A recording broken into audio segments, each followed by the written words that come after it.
Now, standing with me right now is the head of mapping. She made sure that this was happening so we could identify where all the litter is in the world. Kadri, Maripuu, welcome. Hi Z. How are you doing? A little bit nervous? Don't worry, we've got 24 hours, yeah? Cool. Now, so you had a very big task at hand. You know, you had to identify the different places where all the litter is. Talk to me a little bit about that. So when we started, we had an idea, and this was tested out in a few countries. Okay. But in 2016, we had a plan, or let's say that we knew what was the need, and then our developers started to build that. And last year we started the mapping team, and the idea was that basically we started with finding a person in each country who will be excited about the idea of finding waste, and then spreading it out into the community. So you mentioned that you had a team. How big was your team? I mean, you know, all these 150 countries. Well, let's say in a way, all those 150 countries is my team, and also our partners who are also supporting mapping a lot. But on the same time, we had a team of volunteers in the headquarters. We were 9 together. Okay. We had one guy from Slovenia who is cleaning tomorrow. And then we had 8 people from Estonia, some of them from, let's say, from Ecuador, from Ireland, so all around. So how useful was this map for this to happen, pretty much? How useful, yes. So basically, mapping helps you to understand where you should send your resources, the bags, the volunteers. So it's crucial in most parts of the world. In some parts, of course, you open the door and you go out and you see the trash already. And in these parts, not so much. But on the other hand, as it's also gathering data for future, in a way you can actually make a change based on this data. So in this way, it's really crucial for all the world, because we don't have this currently, this information. So what do you think is going to be one of the craziest things that people are going to find tomorrow in these places that you identified where there's a lot of litter? Well, I've seen quite an interesting pictures. I know that people will also go diving tomorrow, but on those places where we have identified litter, for sure there will be stuff from 40, 50 years ago. So it's like a history they will find. Okay, hopefully some of this, maybe we'll find a few little treasures as part of with the rubbish, you know? Maybe. So that, you know, we have a little gold lining to all of this. Exactly. I mean, rubbish is only rubbish until you see it as a rubbish. That's true, hey? It's a mindset. I like that. Now, talking about the mappers, I know that, you know, you had a little, I'm not sure if it was a competition of some sort, but, you know, you had a few of the best mappers. Talk to me about that, like the 3rd best placed one. Yeah. First we had like global competitions where we also selected best countries, and this was really amazing. We did this for Earth Day, for World Environment Day, but also throughout the times we found 3 best mappers. Okay. Yes. So 2 of them were from Mozambique. Okay. So who's the 3rd one? The 3rd one is Carlos Serra from Mozambique. Woo, woo, woo. Here you go, Carlos. Yes, okay. And then... Hi, my name is Carlos Serra. I'm the leader of Let's Clean Mozambique. Why MAP? Very simple. MAP is important for organize ourselves for clean up. MAP is also important for educate people, principally kids like all them. And it's important to see the waste. Waste is there. We need to act and act now. So let's do it. World Cleanup Day, 3 dedos! Thank you, Carlos. I mean, Carlos, you can see he's got that gusto. He's excited about it. So really, congratulations to him, eh? Now, 2nd place? Well, the 2nd place was Jean-Paul Mose from Belgium. Oh, okay. Check out Jean-Paul Mose. Hi, I'm Jean-Paul Muse, and as a co-team leader of World Cleanup Day, I am supporting the JCI team in Belgium. I believe that we need to make trash visible to people, that we have to cure them from their trash blindness. That is why I have been mapping the trash and picking it up and showing people that we need to clean our own streets daily. I started my one-man crusade on the beaches of Bali on May 5th, 2016. And I never skipped a day. That was my engagement exactly 863 days ago. I'm wishing all our millions of volunteers today a fantastic World Cleanup Day. Thank you very much for your support. Bye.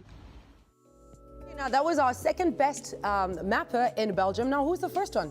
Well, the first one, he is also from Mozambique, and his name is Osvaldo Machayeya. Whoa! Whoa.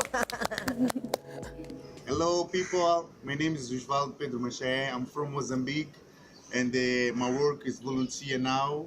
My deal is freelancer. I made because I need to change something on the world, and the environment is specifically now to work with my friends and my people around the neighborhood. My message is to make for to clean on World Cleanup Day. That's my specific plan, and to change my country. But you know what, Kadri, we keep talking about all these winners, but what exactly did they win?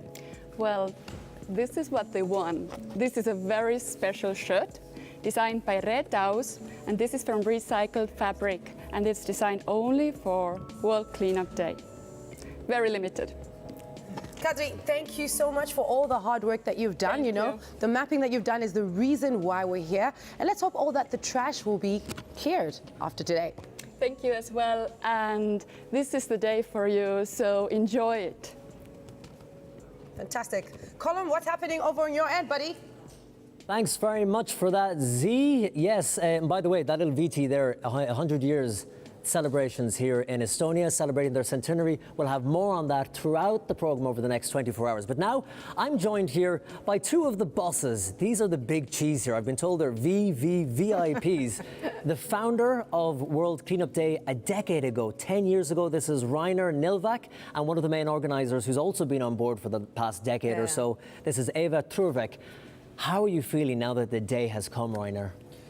Honestly, I still don't believe it, because, you know, all this started in a tiny country on the edge of the Europe, and we thought we're just gonna clean our own country, you know? And now if I'm looking at it, it's kind of scary a bit. And why start it? Because as I've been going around Tallinn for the last few days, it's a beautiful, clean city for the most part. So what inspired you 10 years ago to start something so big and ambitious? It was exactly the opposite. You know, it was dirty. You know, we had the Soviet troops left a decade before that, and it was a time where, you know, the values were shifting and the economy was not there, and there were different kind of, you know, cultural clashes happening.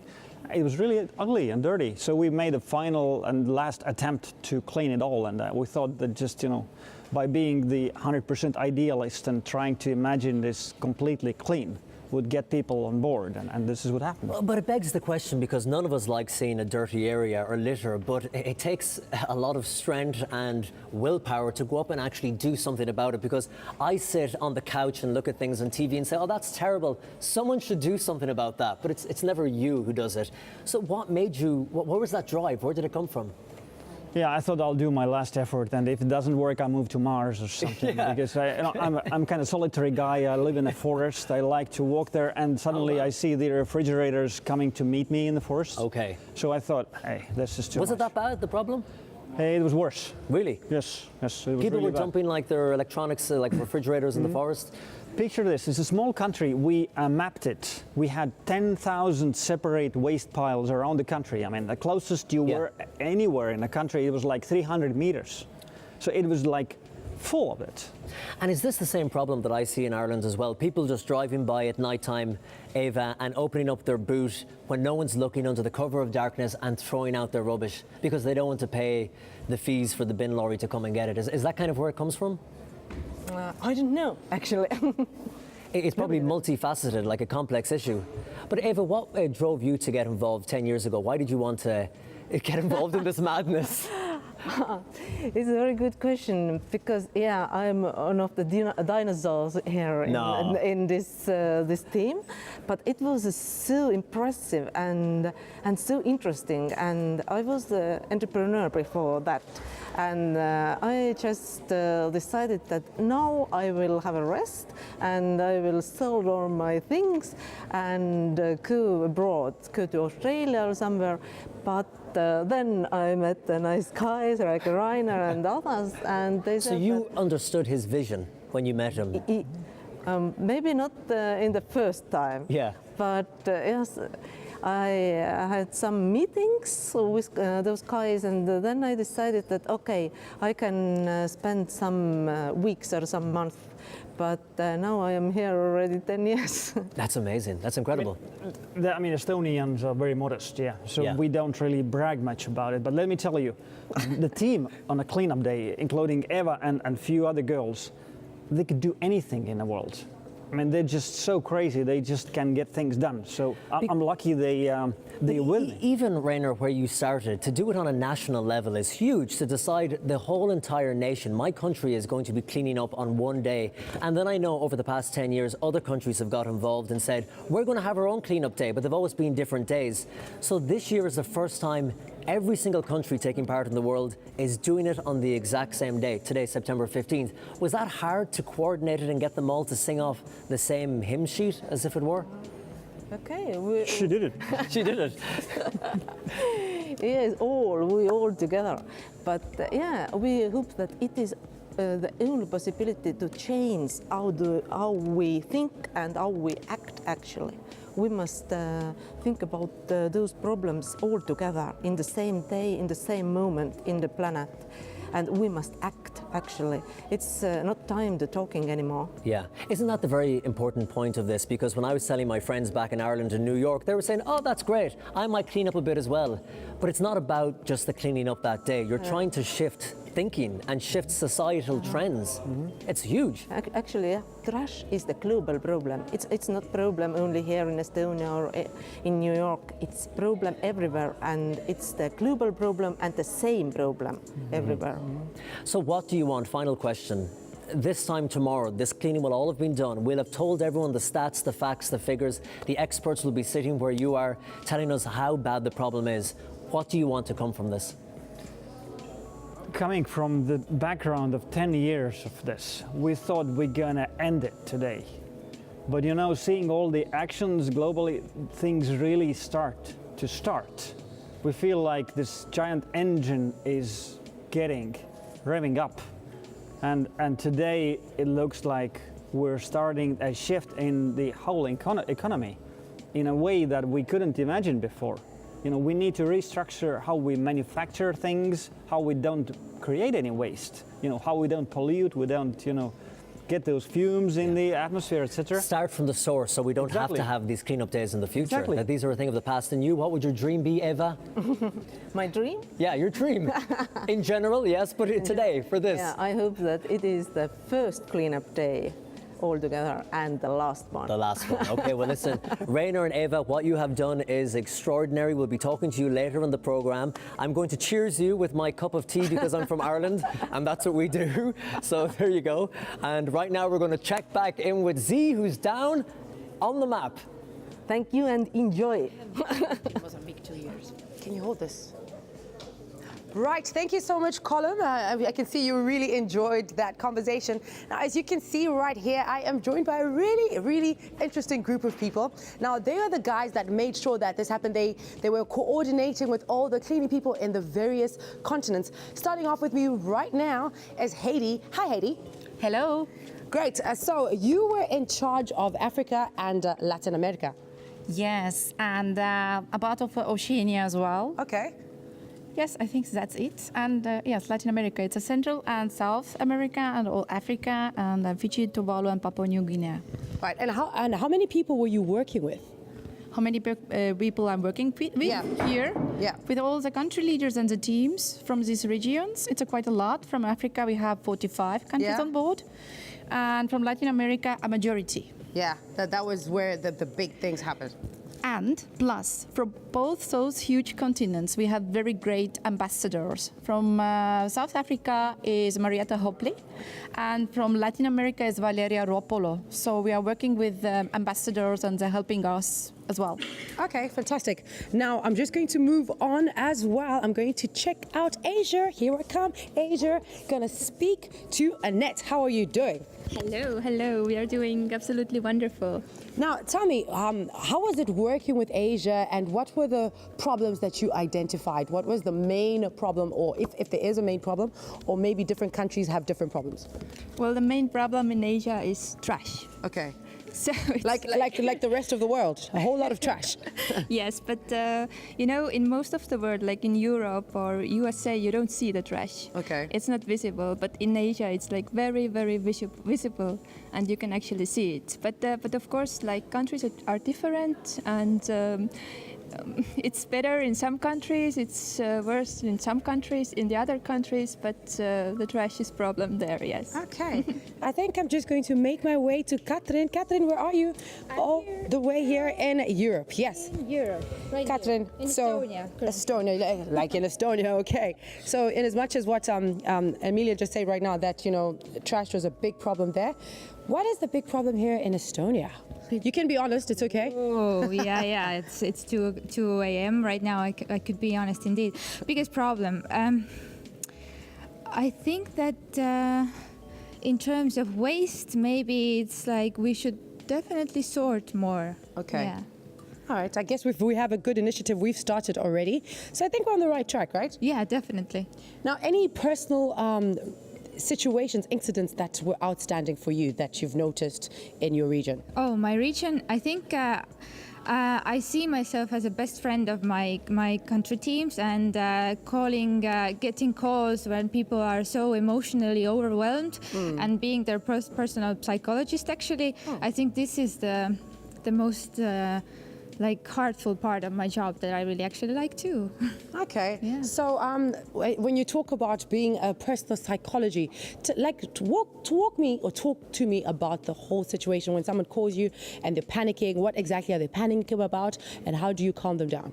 Yeah, I think calming them down is just keep myself calm, and telling them that everything's gonna be okay, everything is gonna pass, whatever, how many no's you got from government maybe, or from other NGOs, or whatever, personal issues within the team. So the variety of problems is very diverse, actually. Well, I think we need to give you an honorary degree in psychology. Now we're moving over all the way to Russia with Tatiana. How is it going? Very well. Now, what problems did you face working with Russia? I think that people massively do not believe that they can change things. Oh. That they can be changed. I don't speaking about my core team with whom I'm working with, but about other people. A lot of people in Russia do not think that they really can change something by reducing consumption, by participating in cleanups. And now we are uniting such people, and there are a lot of them, but still a lot to do. A whole lot to do. I mean, Russia is a very big country. So how many people were you working with in Russia, actually? Well, altogether there is 143 million. And I'm working with approximately a couple of hundreds, I think. Oh, okay, good job. Thank you. Jim, where are you? Looking for you. Oh, there you are. Good, because you move around a lot. I don't know where to find you at this point. Okay, so the Green Wave has already started in New Zealand. Talk to me, how was it working with the people over there just to make sure that this happens? And tell me a little bit of a personal story that you experienced as well. Sure, okay. Well, New Zealand is being managed by Keep New Zealand Beautiful. Yeah. And they managed to mobilise something like 50,000 people. They're very experienced at this. Yeah. And it's great to have them on board. So Keep New Zealand Beautiful, Keep Australia Beautiful, Keep America Beautiful. Really, really good partners with them. They have a great pedigree in cleaning trash. So it's great to have them on board. It actually wasn't that difficult. It was just so easy. Well, I wouldn't call it easy. It's never easy, but it was very, very clear communication with them. They know what they're doing, and it's always good to work with people who know what they're doing. And the people who don't know what they're doing, it's great to help them learn. Any outstanding stories that you remember from working with these beautiful organizations? Yes, let's go to India. Yes, let's go. Come with us. We're going to India. India, 1.4 billion people, 227 million tons of trash per year. The biggest problem with these is trash blindness. I'm lucky to have spent some time working and living in India. They just throw the stuff out the window. There's no infrastructure to get rid of it. So it's not about cleaning it up. It's about changing mindsets, changing heart sets, and then keeping it clean in the future. And so we had no team there 2 months ago. Now we have 2 teams working together. And so it's amazingly impressive how quickly these guys can mobilize. So now, guys, collectively, really fast, what do you think will be the craziest thing that will be found in your region? Starting with you, Jim. Oh, wow. Craziest thing. I don't know. I'm, for once, I'm speechless. Oh, wow. Lucky Australia. Well, in Asia, I visited in Philippines the Smoking Mountain, which is the biggest landfill there. And to be there and, you know, to see 100,000 people to live in the slum, it was something. Okay. Yes. Well, actually, I've been in Indonesia, in Jakarta, with Rainer Nõlvak on the landfill. Yeah. Also, it was huge and a big problem, of course. You know, I really would like to ask you about the crisis zones, because most of the areas that you were working were in crisis zones. How did you deal with them in terms of, you know, just organizing people, and what kind of ways do you think that you find that will be different from any other regions? Well, if you talk about the crisis situation, then in Africa there are a lot of crisis situations. Yeah. So one of them is, for example, one story is about the Cameroon, when we have a leader, Frederick Mbah. And just recently, a few weeks ago, we had a message from him that he had to go to Nigeria because of the civic war. And a lot of people, of course, from the Cameroon have been in civic war and lost their homes and relatives and so on. This is one of the crises that we are facing. If you talk about Africa, is this kind of civic wars. And if you talk about Latin America, there is economical recession, and in Venezuela, there is a movement, and it's unbelievable, but the mayor and this kind of public sector people also going to the movement and also coming to the cleanups during these so hard times. And this is unbelievable how it's actually engaging a lot of sectors to work over it. You know, like and right now Zimbabwe is actually going through a crisis with cholera. Yeah. So what exactly can they do to improve this, and how would you help them if you were to have worked with them? Well, I think the cholera is very tightly connected with waste. Yeah. So it's connected with the waste in many ways. Also to producing this kind of diseases, which is a cholera, but also for Africa, the most important thing is clean drinking water. And as far I know from our Zimbabwean team, two very beautiful ladies, Marian Karumazondo and Blessing Karumazondo from Harare. They're working very hard to have very good and big movement there. And we remember very beautiful and inspirational speech from Marianne last year in Clean World Conference, when she spoke about Harare and all the situation in Zimbabwe and how important it is to get the rid from the waste because of the cholera. Fantastic. Katrin, any outstanding stories? Cool, welcome. Someone mentioned beautiful and inspirational. I thought they were talking about me. That's why you had to come through. No, maybe not. I was really curious listening to you talk there and the amazing things you were chatting about. And I see that people online are asking questions. They want to know about you guys as well. Because we're talking about little things that we can all do around homes, people have been just saying, why don't you put it out to the guys? What do you do in your own homes, in your own lives, every day to reduce waste? You first. Of course. Segregating, of course. Separating the bio-waste is the first and most important thing. Then is a plastic bag, plastic bottles. We have this kind of system that we are collecting and bring them back. But do you try and bring less plastic into the house in the first place? Well, yes, this is a selection. It's difficult, isn't it? We are using our own bottles and our own cups in order to not to use the plastic so much, not consume so much. And also thinking not to consume so much of clothes as well. Yeah. Use second-hand shops, which is great. Well, I like to design, so I will making from old ones out to the new ones. Well, my mum, who is watching at home in Ireland, hello mum, she loves second-hand shops. What are you laughing at, everyone? Your mums are all watching too, come on. She is watching, admit it. Yes. But she loves second-hand shops, so that's kind of part of the whole zero lifestyle as well, isn't it? To reuse, recycle, that's part of it. Absolutely, yeah. it's a part of it. It's part of it. I think it might be one of the solutions. And I saw very great and nice things done from, this kind of used stuff already. And people are like artist people are using also to have a lot of artificial things. And we're going to be seeing some trash in art in a little while. And finally, before I move over to the guys here, when you said beautiful and inspirational, were you talking about me? Yes. I don't believe you for a second. How about you? What do you do every single day on a practical level that helps reduce waste in your own house? I actually try to bring as less plastic to my house as possible. And in Estonia, we have really good opportunities to go to shop to a market, for example, where you don't need to buy like stuff in like plastic packages. Oh yeah, it's just there on the shelves and you have to bring your own containers. Yes, and I don't use plastic bags. I will take like reusable bag. But is that a lot of work? Because if you're going out to the shop, you have to remember, okay, what am I going to buy? I want to buy this cereal, I want to buy this pasta.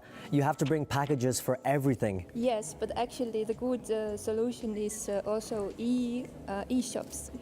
So I'm doing e-shopping as well, and we have like the shops where they don't bring the food in like plastic packages. Okay, well listen, we're going to talk to more of you in a little while. You're all fantastic. But now we've got a very interesting video to show you about cleanups in different parts of the world. Check this out.